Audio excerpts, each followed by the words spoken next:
buatem na wo bia wa woni din se watwere e wo goma ne nkomane ma wo yi no woto ne twene ojatadia eho ene su ne se twere sofri e dabi bribri asem no tie ne ye na no me call ayibi na me hwe enipa bia me nim wo bebrebe yi no me binum ene nyini me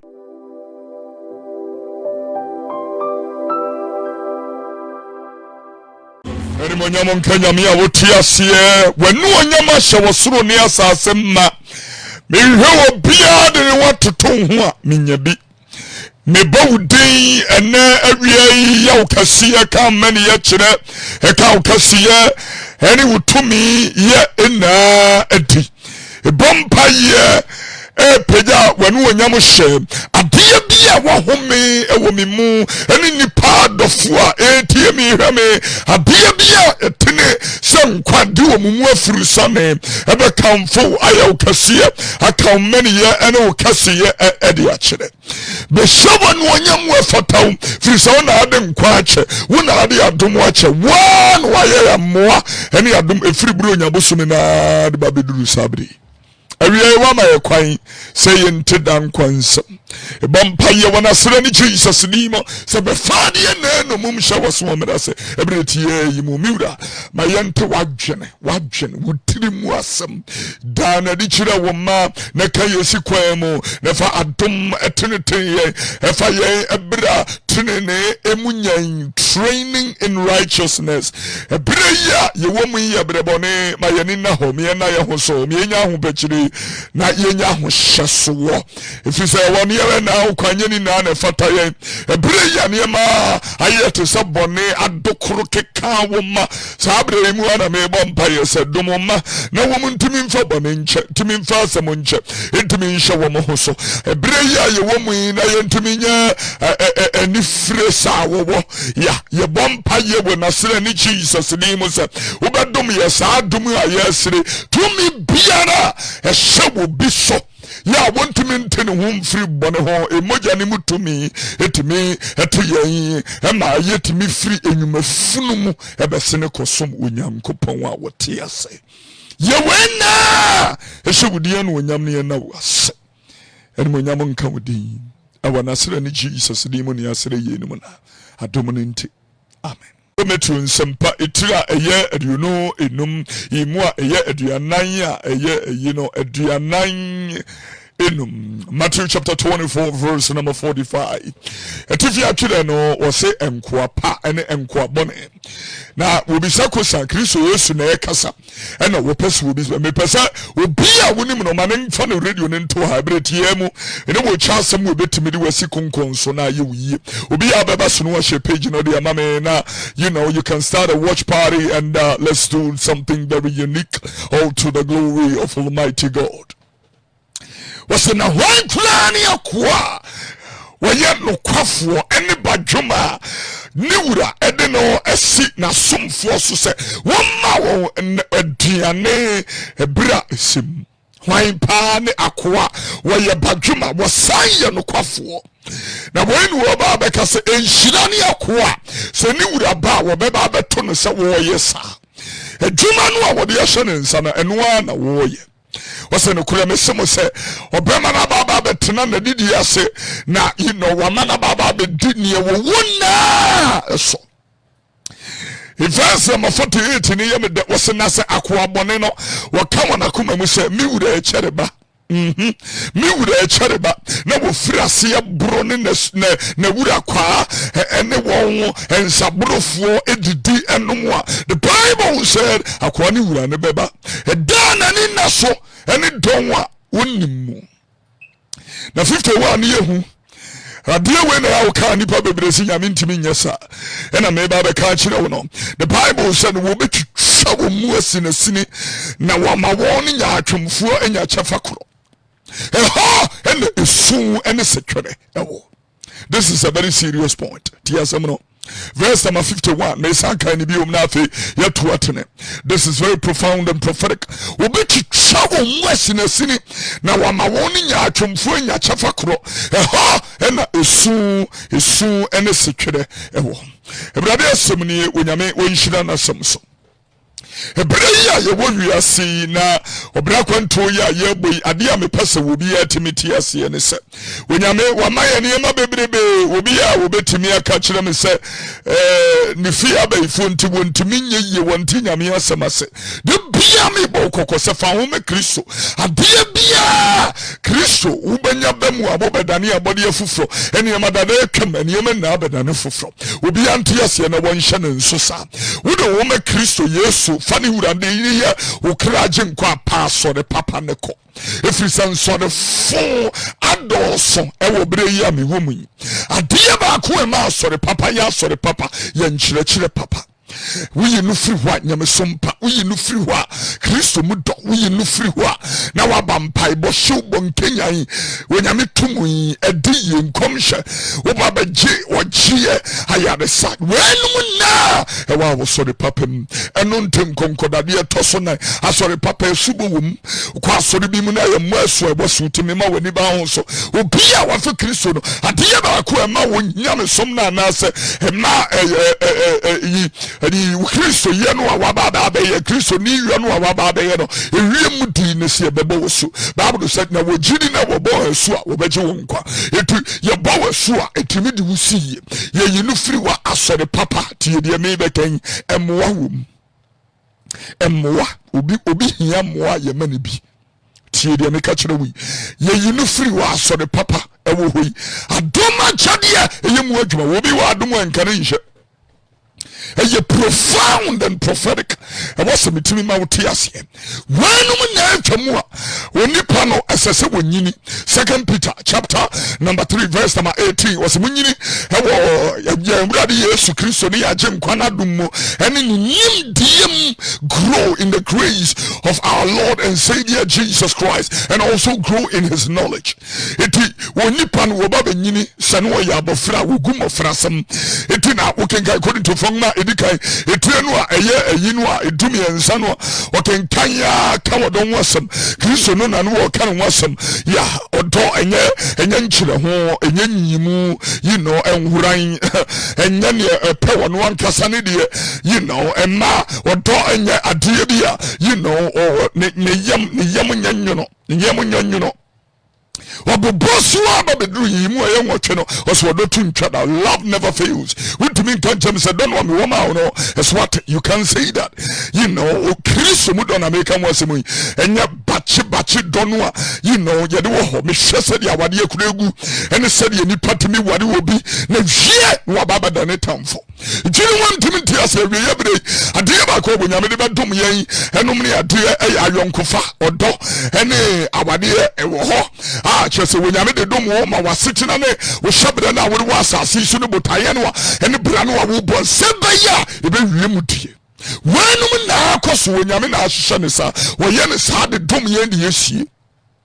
but me shechire sem ye kenkan ye ya ene nyum ya me de hyase menye enyum ne de me se mi wura wasabu aten ba bia wo bia wonyame nhira firi sa wo wonyame anyum ya wo de ma wo sefa eyehu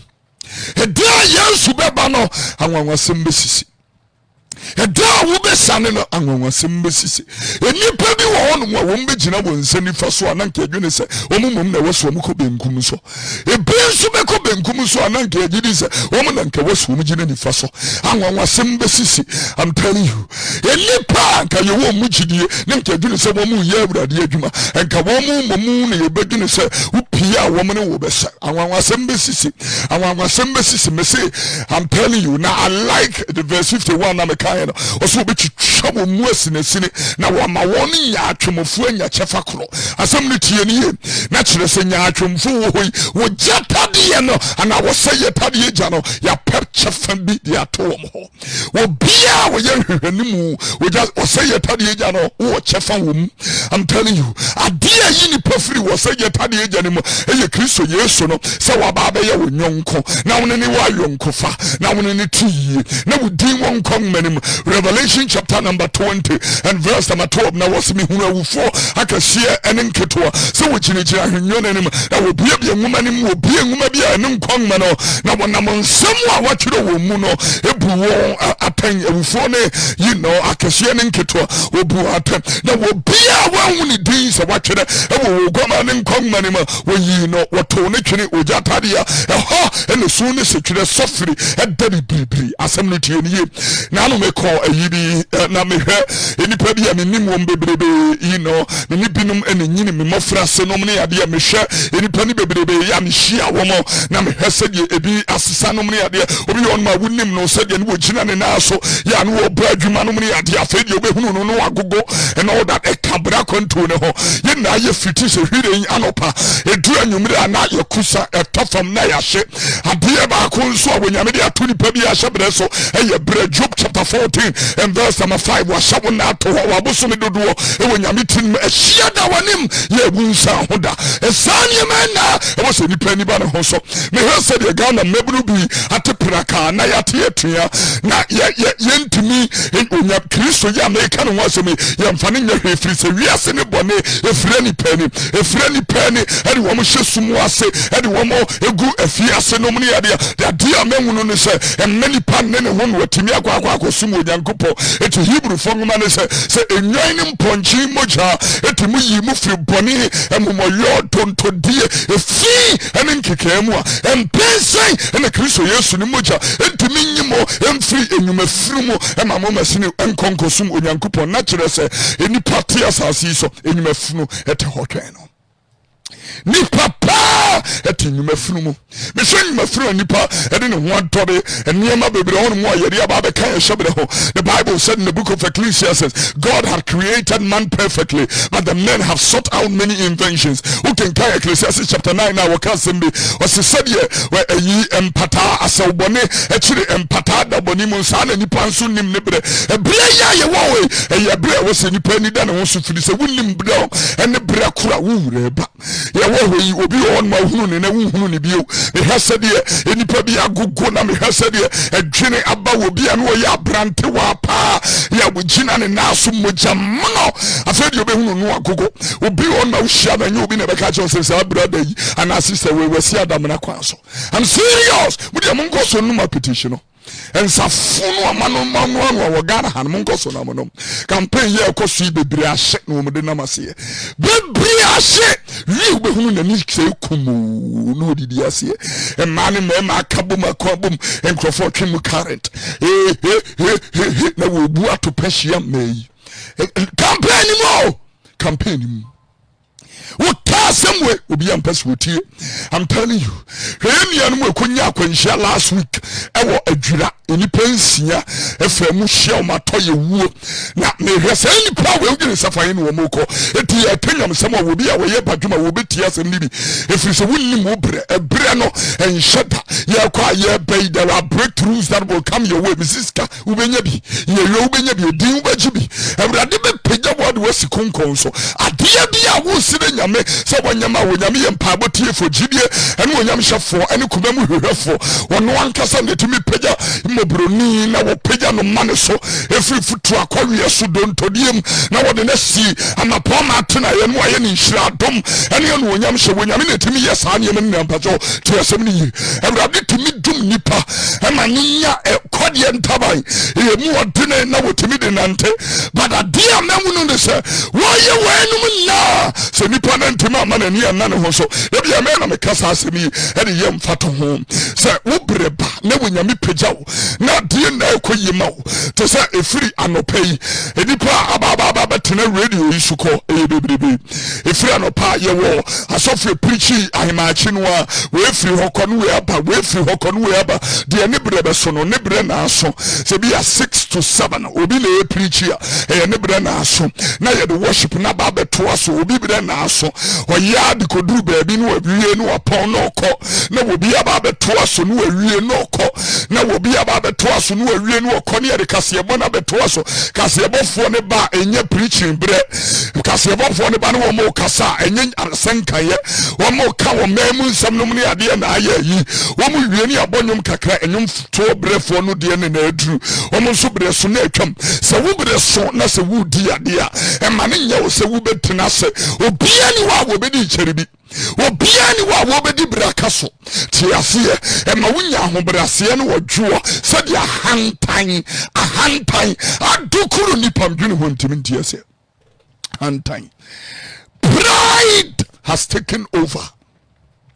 Anybody go and be say also a Christian anase bi o sofo anase bi a we kanifo bi no mu ne ade me hwe na bra bonam de tutu nyame asem wa mitimi hunu se bra enye nhia ne sansa yenye butemufu nti atanya ne yebeyi eba kokko yeba ye hu kokko ne yeba ubi efiri se wo bantem kura na katua de bre nipa bi ase de nyuma te obi ama ne na ho me ka kire Ghana mpanifo sika bi a yafa akwa ye biribi yanya ne kwanso wo se ye wo pa de yanya ne kwanso no etu sa kokko hwedua wo butungosu yanya wo no to ye so awie ye no obebu ne nkwana mu acha no afra no kwasea etu se wo fa wo bi yira wo pa de yanya nso nya ne kwanso wo obi kunu o paade nya obi kunu na hew obi kunu na to bag ya wo yunso no wutumi koda wo bi yire nchen obi bitimi tiani yankanya me adwen fancho utietie we anye nsem hunu ya edi wo man edi mfishe di osia emiensa hasa de ya so bi kue baba be kasi Christian nation mu kan mu fi ye ntimi mprapra mu edi ebe na Kristo no ka kire mo no munnim se Kristo ni ye han ya me ka som de kire mo mu pese wutie obeti wuntie se ka asama se wuntie tie kasam de achiraw unte kura beti upa dum no me sade amana edum ne he ento anopa ne da inbox mu betie mo hunu se utie bibi ya de utie se you know ehese de enema bi ama mensusu na mfa loto ensusu loto manfa ensusu krachi ni te sawo pa e de wo so de anopa krasa wo kwa adwuma e ko paake ka na akwa gina loto kioso ho se single 749 sure twama me manfa loto ensusu na nka me be kase me na radio so me be ko crusade wo kina tetun ba ha na se de me fari wunti na masonson ho na nka me hwe ageze ya se na Roma fo ma etidi kan yimu aduonu ba ko wo se eyem nse wo yenyansafo no wo kenka Romans chapter 1 verse 21 wo se wonim Nyankopon de enso won hyana no nyam se Nyankopon won nana se ne mo adwene kwasi adwene nti ehunu nyame no nyam. I'm telling you na se nipa be na adwene se me pesa me de kwasi adwene to na me pa me ho achi pa Kristo na chi de kwan na me de ne yem wura na me kra agye nkwa enye se me preach ne ma datie de me ka no enye nsamfo no yedi na Sunday mo no obi on man ti o preacher ka so sore sane ani enye su jamanfo so kura no hu bi da tianye some men fu ya ba bi so maikem wo share yankasa kasa ma chiro tianye bi volume ni kwasoro kasa mpa fanchiri nyame ma etia se mi enye nkekamu no na ekire bibi e ka nyame adwene de de akire nipa emu aba no obo fa no hu hia mebre na ye be e pesa me no wo bompa ye Bible say would one no e be pema ka se Kristo Yesu ne awurade de wakoma agye de so Onyankopon ene enye ne na fra ufum o so obaje won ko se koma ene wode gidi kotini ni mu anno no wode pemu e be se ne konkwagie me na no paya me ne wawie ya me ne nhia ye e dan kwansem na me de breo badwuma be fa maduma ne anti na metea baduma befa obenye mu nsachira ye no apa ne ho achi na wodi abobra ba bia obi ama me no mompa ka se brade Yesu betie wasema hunu se mamane kemisi kwemu na faade shimoja na huhuru me ho na twiro me den won kwan menim amenya abode ye foforo ni Onyankopon ba ena wie me nso me gye dan kwa adom ni bi e de ko me honhom ma ya abode ye foforo me da wase afa mi wura me bompa ye de wadofo na hye won sasere won hira na obasa de ma wo bia se wonkunu me de nsa enkuta wo mumfa wo munkosi ase na sere ni Jesus de mo en ma sere won hira de ya ma wo ma dofo na afa mi bompa ye de ma wo bia ya fi ko na wi ye niema mo aye dinama na obrade sanka niema ani na sanka wiem ma de na ni mo awoma na nwie wo mu yi ma dansia e wo Jesus ni mutumi wi ehwe wo mu so ni wo mu di asie etu wo mu susa e bo Yesu din bubu e de free wo mu so e sira dum kunimdie entra so se wonu wonyam hye ensire kire wadofo ina e wona sire ni Jesus din mo adom atuntwenti amen.